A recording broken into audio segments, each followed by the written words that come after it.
week is over. The Jets are back, and it is time for the Battle of New York, Jets versus Giants. And because of that, it is an action-packed episode of Jets Class. My good buddy Jordan Raanan from ESPN is going to join us to take us behind enemy lines for what's going on with the Giants right now. A very, very, very special guest is hopping on as well for Connor Versus. But before we get to any of that, it's time for the takeoff.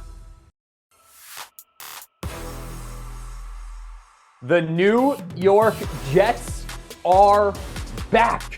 What a bye week this was for Robert Saleh's ball club. The Miami Dolphins, they lost. The Buffalo Bills, they lost. The Jets, the team, they're all-world, Hall of Fame, all-pro quarterback, 4 snaps into the season. They've had to rework their offensive line with seemingly a million different combinations because Dwayne Brown was out. Then they lost Elijah Vera Tucker. Joe Tippmann was in. Now Joe Tippmann's out. All of the things that could have threatened to derail this season, we are approaching the halfway point. Week 8. Guess what?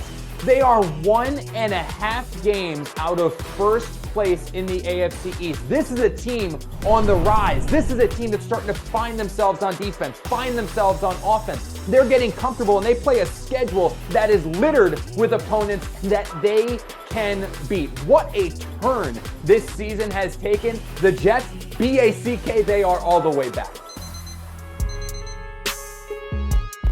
It's time now for one of my favorite parts of Jets Class. It is Connor Versus, and it is presented by Monmouth University. Explore further at monmouth.edu/amplified. Now, you guys know me. I'm Connor. I cover the Jets for SNY. My opponent this week, though, it's Connor, who covers the Giants for SNY. Connor, thank you so much for joining me. Connor, thanks for having me on, buddy. I like what you're doing here, putting the old Monmouth degree to work. Absolutely. You know, we're still paying for that, so I figured let's give him a little plug. Now, little friendly advice, Connor here, man. The backwards hat, it does not look as good as you think it does, man. What? Come on now. You know it's styling. I like it, dude. I think you're just jealous. You're jealous. I thought I was. Honestly, thought I was. Now seeing this, not so much. But enough of this back and forth. Enough of this banner. Let's get right to it. It's Jets versus Giants. It's New York versus Long Island. It's green versus blue. Are you ready? All right, let's do it. I'm ready. Let's go. All right, Connor, let's kick it off with this one. Which team, Jets or Giants, is in a better position at the quarterback position? Hey, Connor, it's the New York Giants. Now, look, I know that Daniel Jones hasn't had the start to this season that the Giants hoped when they gave him that mega money contract, but he is still the quarterback that got them to the playoffs last year. Do you even know what the playoffs are? He's still the guy who won a playoff game. Do you remember what it's like to win a playoff game? He is a player that maybe isn't going to be the reason why the Giants win, but he is a player that the Giants can win with. And oh, by the way, if this season still starts going in this disastrous direction, the Giants are going to be picking top 5. And guess what that means? Caleb Williams, he's coming to New York. Drake May, he could be coming to New York. And then the Giants can pass on Daniel Jones and start this whole thing all over. So the Giants are in a better spot. No.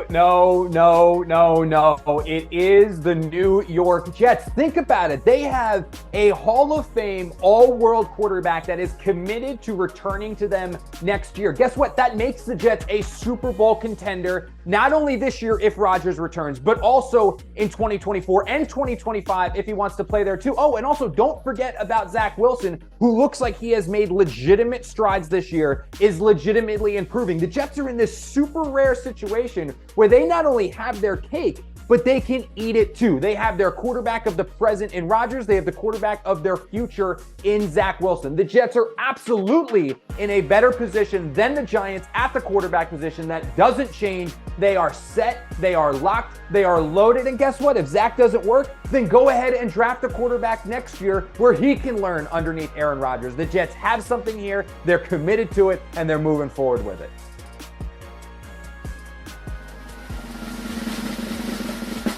Let's go. Just like they say on Twitter, get your you-know-what back to Florham Park. All right, Connor, topic number 2. Which of these two teams will be the next team to win a Super Bowl, Giants or Jets? I find it so comical to hear you talking about even the thought of the Jets in the Super Bowl. I mean, when was the last time they made it? I don't know if my mom was born for that, dude. Like, get out of here. The only chance of the Jets or you seeing a Super Bowl is if your editor credentials you to come see the Giants in the Super Bowl. This team is going to get there. Joe Shane, he knows how to build a winner. Brian Daboll, the reigning coach of the year. Daniel Jones, okay, yeah, we talked about it. A little uncertain about that stuff, but guess what? Who cares? Because worst case scenario, they'll have a top 5 pick and a quarterback-rich draft this coming year. So yes, the Giants will be there before the Jets because that's what history says about the Giants. It's 4-1, big guy. Giants will be there first. Garrett Wilson, Sauce Gardner, Elijah Vera Tucker, Breece Hall, all of these guys are on the beginning portions of their career. They are only going to get better. Aaron Rodgers, he is going to return next season. This was a Jets team that had Super Bowl aspirations and Super Bowl hype this year until Rodgers got hurt. They're only going to be better next year when it's another year in Nathaniel Hackett's offense, another year with Jeff Ulbrich, all of these young players developing like Xavier Gibson, another year of free agent signings, another year of draft classes. The Jets right now are a better team than the New York Giants at just about every position. That's going to be the case next year as well. So no. The next team that's going to be taking a parade down the Canyon of Heroes, it's the Jets.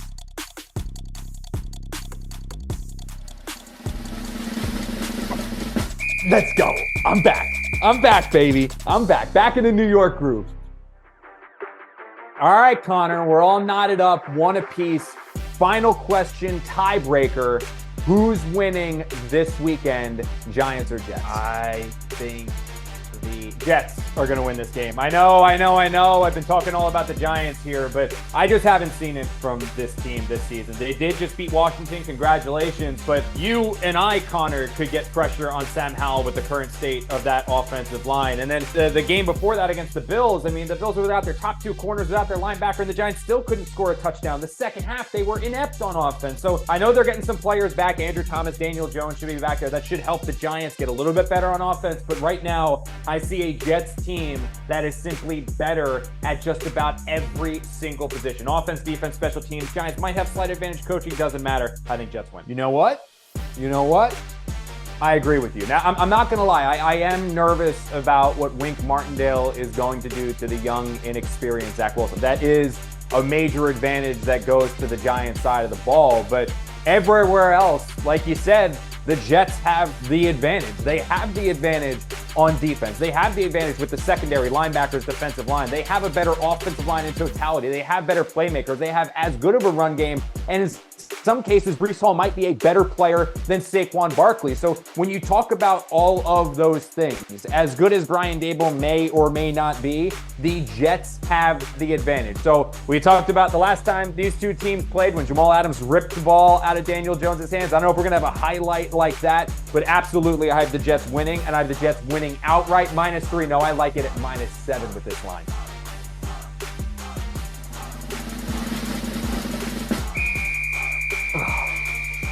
Let's go. Go back to East Rutherford, little Connor. Go back to East Rutherford, little Connor. Get out of here. 4 rings. Okay, 4 rings. Fair.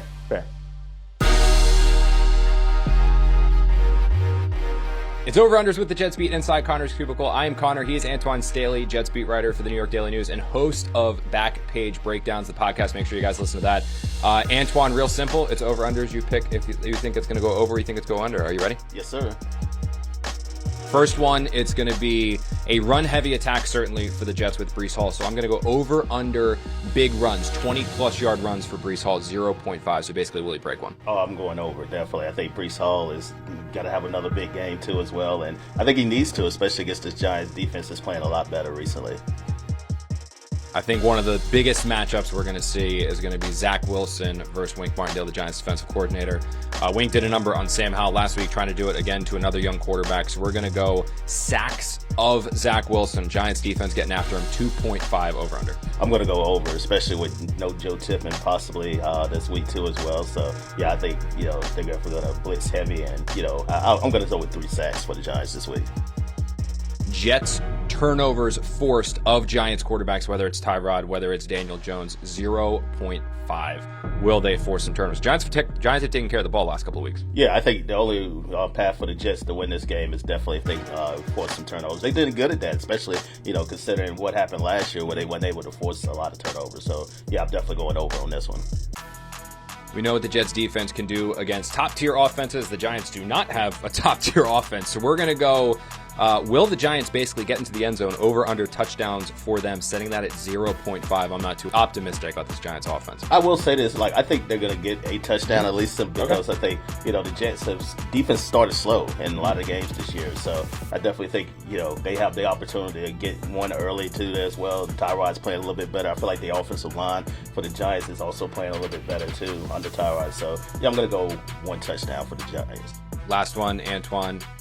Good teams win, great teams cover. Jets right now favored by 3 the last I saw the line.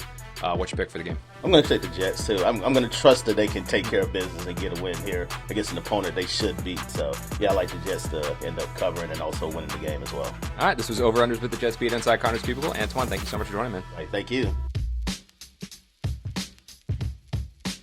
All right, we're back. It's Jets class, and we're going behind Emmy lines with ESPN's Jordan Raanan, one of the best to do it, covering the Giants.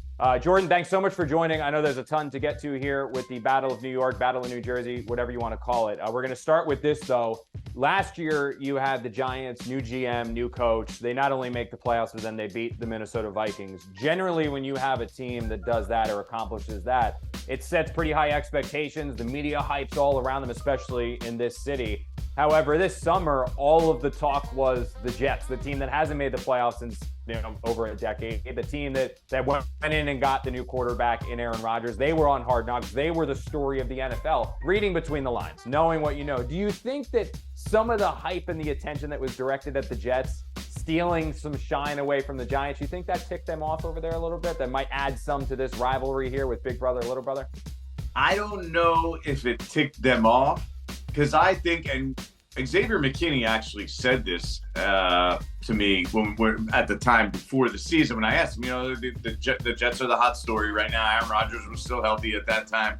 And he said, no, we're still the big brothers, right? We're still the big brothers in the relationship. And I think that a lot of people over there in that building still look at it that way, right? The Giants are the more accomplished team historically. They have 4 Super Bowls. In the last, dating back to the 80s, the Jets is 1969 season. Been a while. So, yeah, they're the team that probably has the bigger fan base. I don't know if there's ever been a study that's been done. But these are the things that I think live over there in that building. And that's the way that a lot of people think is what Xavier McKinney said is that, hey, we're the Giants. We're the big bad team over here. Almost regardless of what the results are on the field, just the feeling of what the organization is. Is this something where you almost feel like a loss to the Jets because they are the Jets? The team that the Giants kind of look down their nose at a little bit would almost be like just rubbing it into the wound and kind of making it even worse. I don't think for the players it matters so much. Like they don't ownership. Really feel it. But when you're talking about management and ownership, I mean, I haven't heard about it in recent years, but remember, when the two teams were building a stadium and sharing a stadium, there was bad blood around that Rex Ryan era between the organizations for sure. I doubt it has fully dissipated and gone away. I still think it exists to some degree at the highest levels of management, namely ownership. So I think it would definitely, first of all, the Giants season would all but over if you're sitting at 2-6 through 8 games. This is an opportunity for them to put together a winning streak and get their season back where they have a chance at making a run. So for that to end, for that to basically have to come to the realization, by the way, 2 days before the trade deadline, that your season is not going anywhere, and then it be the Jets on top of that, I do not think that will sit well with people named Mara. I think we're both probably in agreement with this, that when you look at the totality of the roster, even the entire offensive line or the entire defensive line, the Jets are the better team.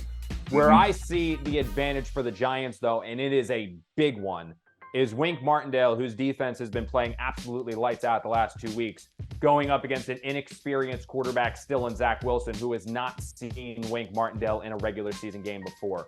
What, in your opinion, makes Wink's defense so good, and what makes it so hard for young quarterbacks to have success against? You saw he just absolutely tormented Sam Howell. I mean, he gave Josh Allen fits, all that stuff. Well, the idea that he would torment a guy like Sam Howell makes perfect sense, because what Wink Martindale does is he creates the impression of pressure coming from a lot of different ways. Like, he might only rush 4 at times, but it's not necessarily the normal 4 you think are going to come. And so that's kind of what you saw. Now, he was on the more aggressive side against Sam Howell, and he brought the blitz, and he was blitzing like crazy, right? And the week before, it was close. It was like, I think we lead below 30. So against Josh Allen, a more experienced quarterback, you have to be pick your spots more. Whereas a guy against Sam Howell and probably against Zach Wilson, he's going to be, all right, we're going to get this guy. Every time he goes back, we need to make him feel like he's under pressure, and then that could force him to make mistakes, make bad throws. You saw Sam Howell's accuracy yesterday was all over the place. That's because of what Wink Martindale does, and I expect to see him do similar things to Zach Wilson, which is why it's going to be imperative for the Jets to get Breece Hall and to get going and run the ball. Yep, Breece will have about 35 touches this game as the Jets play that one not to lose. All right, Jordan, thank you so much for joining, man. Plug anything you want to play. Breaking Big Blue. I know the podcast you have is absolutely Breaking awesome, Big Blue podcast, and at Jordan Raanan on social, at Jordan Raanan on ESPN on like Instagram, Facebook, wherever else you go social. All right, we'll have you back on later before the Super Bowl when the Jets and Giants meet again. 2029. Yeah. Thank you guys so much for joining. That's going to do it for episode 7 of Jets Class. You can rewatch this episode or any episode across SNY's digital platforms. That means Twitter/X, whatever the kids are calling it these days, Facebook, and of course here on YouTube. Also, make sure you catch me and the rest of the Jets pregame live team for Jets pregame live on SNY at 12 o'clock before the Battle of New York, Jets versus Giants. We'll see you there.